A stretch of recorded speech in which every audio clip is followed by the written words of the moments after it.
কথা কৈছে কাৰণেই হেতু ন্যায় কোনোবা এজন জাজে কিবা এটা কথা কৈছে কাৰণেই হেতু ন্যায় নুবুজায় ভাৰতৰ সংবিধানে কোৱা কথাৰ বিৰুদ্ধে ৰায় দিছে গতিকে এইটো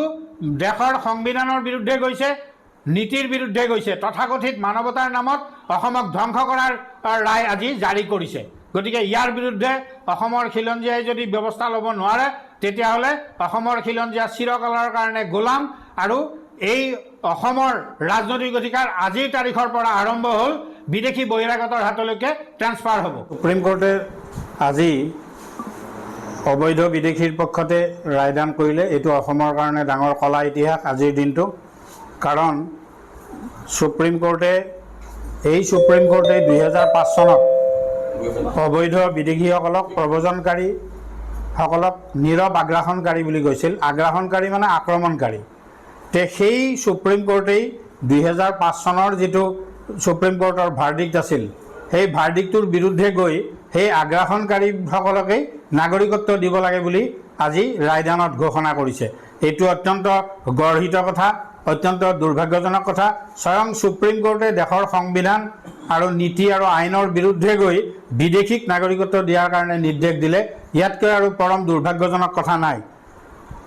আমি সুপ্ৰিম কোৰ্টত গৈছিলোঁ কিয় যেহেতু ৰাজনৈতিক চৰকাৰ আৰু প্ৰশাসনীয় চৰকাৰে বাস্তৱ ক্ষেত্ৰত অবৈধ বিদেশীৰ আগ্ৰাসনৰ বিৰুদ্ধে কোনো ব্যৱস্থা লোৱা নাছিল সেই কাৰণে আমি সুপ্ৰিম কোৰ্টৰ দ্বাৰস্থ হৈছিলোঁ যে সাংবিধানিকভাৱে সমস্যাটোৰ এটা সমাধান হওক এটা ন্যায়সংগত সমাধান হওক কিন্তু সুপ্ৰিম কোৰ্টেই যেতিয়া আমাৰ যেটো আশা আছিল সেই আশা হত কৰিলে আমি ভবা নাছিলোঁ যে সুপ্ৰিম কোৰ্টে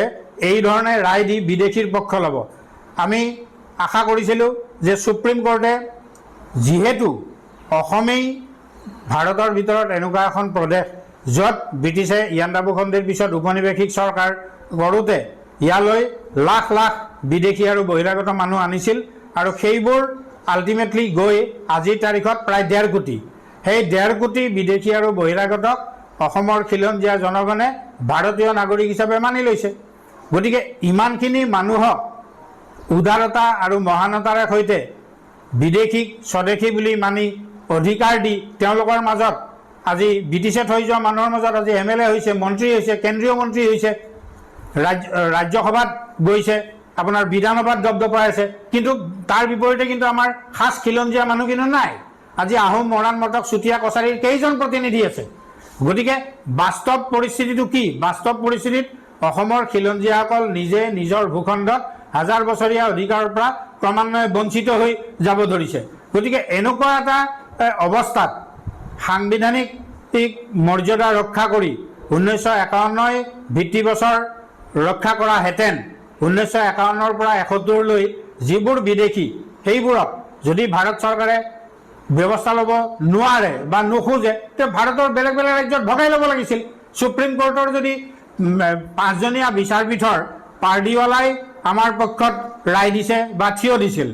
জেনুইন বুলি কৈছিল আমাৰ আবেদন তাৰ বাহিৰে 4জন চিফ জাষ্টিস চন্দ্ৰচূড়কে ধৰি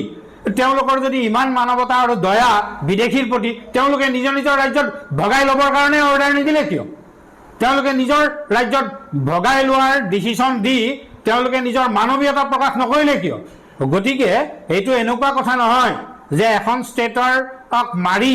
মানৱীয়তাৰ কথা ক'ব গতিকে এইটো অত্যন্ত দুৰ্ভাগ্যজনক আৰু পৰিতাপৰ কথা আমি কেতিয়াও এই কথা মানি ল'ব নোৱাৰো আৰু অসমৰ খিলঞ্জীয়াই কেতিয়াও বিদেশী চিনাক্তকৰণৰ ভিত্তি বছৰ 71 নামানে কাৰণ চাওক এতিয়া এনআৰচিৰো ভিত্তি বছৰ 71 কৰিব তে এনআৰচিৰ ভিত্তি বছৰ 71 কৰাৰ লগে লগে ইয়াত যুগ যুগ ধৰি যিবোৰ বসবাস কৰা ৰাজবংশৰ আহোম মৰাণ মটক চুতীয়া কছাৰী মিচিং দেউৰী এইসকল আৰু অবৈধ বিদেশী সমকক্ষ হৈ গ'ল সমমৰ্যাদা সম্পন্ন হ'ব এনআৰচিত আৰু তাৰ পিছত অসমৰ কোনো সমষ্টিতে আৰু খিলঞ্জীয়া মানুহ নিৰ্বাচনত জিকিব নোৱাৰিব ইয়াত বিদেশী মূলৰ আৰু বহিৰাগত বাঙালী হিন্দু বাঙালী মুছলমান নেপালী বিহাৰী মাৰোৱাৰী সিন্ধি এইবিলাকে অসমৰ বিভিন্ন ঠাইৰ পৰা নিৰ্বাচিত হ'ব আৰু অসমৰ গোটেই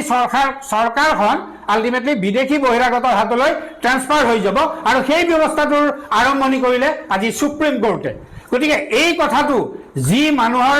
গাত লগা নাই হৃদয়ত লগা নাই হি আসলতে অসমীয়াই নহয় আৰু অসমত থাকিবৰ কাৰণেই তাৰ যোগ্যতা নাই গতিকে মই এইটো গভীৰ দুখ আৰু পৰিতাপেৰে কৈছোঁ যে আহোম মৰাণ মটক চুতীয়া কছাৰী আপোনাৰ বড়ো ৰাভা মিচিং দেউৰী চুতীয়া এই সকলোৱে সংঘবদ্ধ হৈ শীঘ্ৰে ঐক্যবদ্ধ হৈ এই গোটেই ভাৰতীয় ব্যৱস্থাটোৰ বিৰুদ্ধে আমি ঐক্যবদ্ধভাৱে যুঁজ দিয়া উচিত। কাৰণ অসমখন যে ভাৰতৰ উপনিৱেশ সেইটো আকৌ